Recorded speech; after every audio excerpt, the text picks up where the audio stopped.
এবং রাসূলের নির্দেশনা মানতে হবে। কাদের দেখানো পথে? ওলি আউলিয়াদের দেখানো পথে। কারণ ৭৩টা দল এসেছে বাবা, আসছে, আরো আসবে। অনেক দল মত, কোন দল এক দল কথা বলে, ও এক কথা বলে, এক ফতোয়াবাজি করে, জীবন বরবাদ হয়ে যায় বাবা। দাদা পীর মুজাদ্দিদুজ্জামান যেমন ভাবে দিন শিখিয়ে দিয়ে গেছেন, তাদের জাবানের দোয়া কবুল হতো, যেটা বলতো সেটা আল্লাহ কবুল করতেন। তাই তারা মস্ত বড় বড় আল্লাহর ওলি বান্দা ছিলেন, যেমন আলেম তেমন ওলি। এখন মোবাইলের যুগ, ইন্টারনেটের যুগ, অনেক বক্তা আসবে, যে বক্তার মধ্যে নবী প্রেম নাই, ওলি প্রেম নাই, এরকম বক্তার বক্তব্য শুনবেন না, বিশ্বাস করবেন না। যদি মনে হয় কোনো ডাউট হচ্ছে, আলেমে হাক্কানি, ওলিয়ে কামেল বলে যাদের মনে করেন, যারা মাদ্রাসায় দীর্ঘদিন ধরে স্টাডি করেছে, পড়াশোনা করেছে, তাদের প্র্যাকটিক্যাল কোরআন হাদিসের জ্ঞান আছে, তাদের কাছ থেকে বিষয়গুলো জেনে নেবেন। মনে রাখবেন, অন্তত ঈমানটা আপনার মজবুত থাকবে, ঠিক থাকবে। তাহলে আখির জামানায় এত ভণ্ড পীর, ভণ্ড লোক, ভণ্ড শায়েখ, ভণ্ড বক্তা এত বেরিয়েছে, ভাইরা আমার, আপনারা আমার সারা জীবন যা শুনে এসছে তার উল্টো কথা বলে বাজার গরম করে দিয়ে মানুষকে বিভ্রান্ত করে দিচ্ছে। ঈমানকে মজবুত করবেন বাবাজি, রাসূলের সুন্নতটা মেনে চলবেন, ৫ ওয়াক্ত নামাজটা পড়বেন, আল্লাহর ওলিদের ভালোবাসবেন, আলেম হাক্কানিদের মহাব্বত করবেন। আর আগামী বছর আমি একটুখানি আপনাদের বলবো, এই জান্নাতের বাগানটা যাতে কায়েম হয়, আগামী বছর যাতে হয় বাবাজি। আগামী বছর আবার এই জান্নাতের বাগানটা কায়েম হবে তো নাকি হবে না? হবে তো ইনশাআল্লাহ। তাহলে আপনাদের সহযোগিতায় হয়েছে, আবার আপনাদের সহযোগিতা করতে হবে। আমার কমিটির ভাইরা ছেলেরা বলেছিল, হুজুর একটু তাবারুকের খরচাটা তুলে নেবেন, চেষ্টা করবেন যাতে মানুষজন তাবারুকের খরচাটা একটু দেয়। কারণ তাবারুক, আমি বলি এটা আমার কথা নয় ভাই, আবার কে কি ফতোয়া দিল দেখার দরকার নাই। কে দুপাতার মোল্লা মৌলবীরা কি বুঝবে? ওরা দুধটা বোঝে, ওরা দুধ বোঝে, দুধ থেকে যে ছানা হয় বোঝে, দুধ থেকে যে মাখন হয় বোঝে, দুধ থেকে যে ঘি হয় বোঝে। ওরা শুধু ইলমে শরিয়াতটা বোঝে। মনে রাখবেন, শরিয়াতকে বাছাই করে ছেঁকে পিষে সেখান থেকে ইলমে মারিফাত, ইলমে তাসাউফের জ্ঞান অর্জন করে তবেই তারা আল্লাহর ওলি বান্দা হয়ে যায়। যেমন দুধ থেকে ছানা তৈরি করা হয়, ঘি তৈরি করা হয়, আল্লাহর ওলিরা শুধু ইলমে জাহিল নয়, ইলমে বাতিনিতে মুকাম্মাল হন। ইলমে শরিয়াতের সঙ্গে সঙ্গে ইলমে মারিফাতকে প্রাধান্য দেন, ইলমে মারিফাত, ইলমে তাসাউফের জ্ঞান অর্জন করেন। তো বাপজি আমার, তরুণ যুবকেরা আমার, মুরব্বিয়ানেরা আমার, তো আগামী বছর জান্নাতের বাগানটা কায়েম করতে গেলে এই যে মেহমানদারি, এই মেহমানদারি করতে হবে। মেহমানদারি ওলি আউলিয়ারা পছন্দ করেন। বাড়িতে মেহমানের এক গ্লাস পানি না খাইয়েও ছিল না, খালি মুখে কাউকে ছাড়বে না। এটা মেহমানদারি করা আমার রাসূলের সুন্নাত। আর এই তাবারুক, এই তাবারুকটা ওলি আউলিয়ারা বলেন, তাবারুক যেটা মাহফিলের পরে, মিলাদের পরে, রাসূলের আলোচনার পরে, জিকরুল্লাহ, জিকরুন নবীর আলোচনার পরে যেটা মানুষকে দেওয়া হয়, এটা আল্লাহ এত বরকত দেন, এর উপর একটা আল্লাহ এত রহমত নাযিল করেন যে এটা আপনার আমার যদি নিয়ত করে খায়, আমার আল্লাহ আপনার আমার রোগ দেরি বালা মুসিবতের একটা নাজাতের, সুস্থতার জারিয়া বানিয়ে দেবেন। সুবহানাল্লাহ। ঔষধ, ঔষধ, এই ঔষধ কি? ঔষধ হচ্ছে জারিয়া, ঔষধ হচ্ছে কি? মাধ্যম। ভালো করার মালিক কে? আল্লাহ। যেমন ঔষধ তেমন এই যে তাবিজ হুজুররা করে, এখন শায়েখরা ফতোয়া দিচ্ছে তাবিজ হারাম হ্যায়।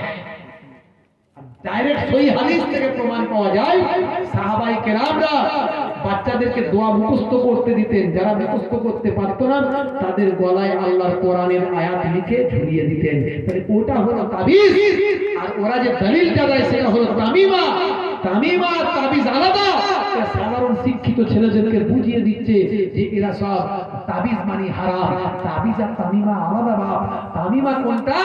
যেটা হলো এই আপনার গাছের ডাল, এই হাতের একটা আংটির একটা কি বলো একটা পাথর, এই পাথর তোমার রোগ মুক্তি করবে, গাছের ডাল তোমার রোগ মুক্তি করে দেবে, লাল কাঠটা বেঁধে নাও, তোমার রোগ বালা মুসিবত সব দূর হয়ে যাবে। এইগুলো হলো তামিমা। আর তাবিজ হলো আল্লাহর কালাম। আল্লাহর কালাম, দোয়া, দোয়া দরুদ, যেগুলো আল্লাহ, আল্লাহ রাসূল, যেগুলো কোরআন হাদিস থেকে পাওয়া যায়, আউলিয়া কেরামরা সেই দোয়াগুলো যে মুখস্থ করতে পেরেছে ভালো, যে মুখস্থ করতে পারে না তার হাতে একটা লিখে দেন বা তার গলায় একটা টাঙিয়ে দেন, তার সেটাকে বলা হয় তাবিজ। এই তাবিজটা হাদিস থেকে প্রমাণ পাওয়া যায়। আর এই ভণ্ডরা শুধু বলে তাবিজের ব্যবসা বন্ধ করবে। হুজুররা তাবিজ দেওয়ার সময় পায়নি, লোকে টানাটানি করে তাবিজ দেওয়ার সময় পাইনি, আর বলে এই তাবিজের নাকি ব্যবসা বন্ধ করবে ভণ্ডরা। ভণ্ডরা তো কোনো তাবিজ কাকে বলে জানে না। তাবিজের কি উপকার আছে? তাবিজ আল্লাহর কোরআন হলো একটা মাধ্যম, যেমন ঔষধ মাধ্যম, এগুলো হলো মাধ্যম, কিন্তু ভালো করার মালিক হলো আল্লাহ। এই বিশ্বাস নিয়ে আমরা চলি, বলবো আলহামদুলিল্লাহ। বাপজি আমার, সেই তাবারুকটা বড় মর্তবাপূর্ণ জিনিস। এই তাবারুক তৈরি করার জন্য আগামী বছর একটু বলবেন। ইব্রাহিম নবী মেহমানদারি বড্ড ভালোবাসতেন। মেহমান বাড়িতে না এলে রোজা রাখতেন, মেহমান এলে একসঙ্গে মেহমানদারি করতেন, নিজে খেতেন, খাওয়াতেন। বনি ইসরাইল থেকে একজন মহিলা 12 বছর গোনা করেছিল। 12 বছর গোনা করার পর একটা পিপাসার সময় কুকুরকে পানি পান করিয়েছিল। কুকুরকে তৃষ্ণার সময় পানি পান করানোর কারণে আমার আল্লাহ খুশি হয়ে 12 বছরের গোনা মাফ করেছিলেন। আর আপনি যদি মেহমানকে, জলসার মেহমান, আল্লাহ আল্লাহ রাসূলের মেহমানেরা তাদের মেহমানদারি করেন, নিশ্চয় আমার আল্লাহ আপনার জীবনের গোনা মাফ করবেন, এটা প্রমাণিত হয়ে যায়। জেনে বলুন সুবহানাল্লাহ। ভাইরা আমার, আগামী বছর এই পাক মাহফিলের জন্য একজন ভাই আছেন, 25 কেজি চাল বলতে পারেন, 25 কেজি চাল একটু হাত তুলে দেখাতে পারেন। নিজের বাপ মরা, বাপ মা দাদা দাদি কবরে চলে গেছেন, তার মাগফিরাতের জন্য আমার ভাই হাত তুলেছেন। নামগুলো লেখেন। কি নাম ভাইয়ের? ফিরোজ হাসান ভাই, 25 কেজি চাল। জোরে বলুন মারহাবা, বলুন না আলহামদুলিল্লাহ। নারে তাকবীর, নারে তাকবীর। সিলসিলা হক ফুরফুরা শরীফ, সিলসিলা হক মুজাদ্দিদুজ জামান, নারে তাকবীর। তো আচ্ছা, আল্লাহুম্মা আমিন। দানকে কবুল করে নিন, দো জানে দিন হায়াত কিসমত দারাজ করে দিন।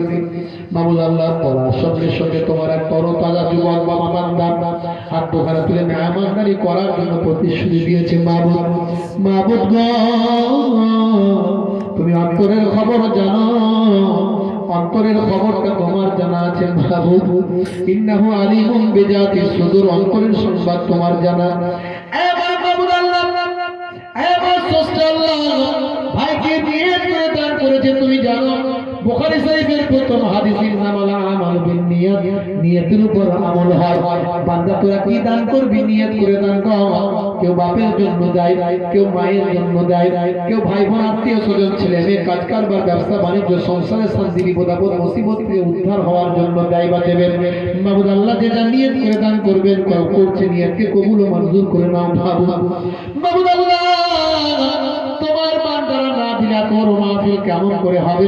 দিনের দাওয়াতটা মানুষের কাছে কেমন করে পৌঁছে দেওয়া যাবে? কোরআন হাদিসের বাণীটা মানুষের কাছে কেমন করে পৌঁছে দেওয়া যাবে? মাবুদ, তোমার বান্দাদের মনে তুমি রহম দাও, দয়া দাও, মায়া দাও। মাবুদ আল্লাহ, তুমি এদের বোঝার তৌফিক দাও। খালি হাতে এসেছে, খালি হাতে চলে যেতে হবে। লাউলা আখারতানি ইলা আজালিন কারীব ফাসাদাকা। যারা কবরে চলে যায় তারা বলে একবার যদি দুনিয়ায় উঠতাম সব সম্পদ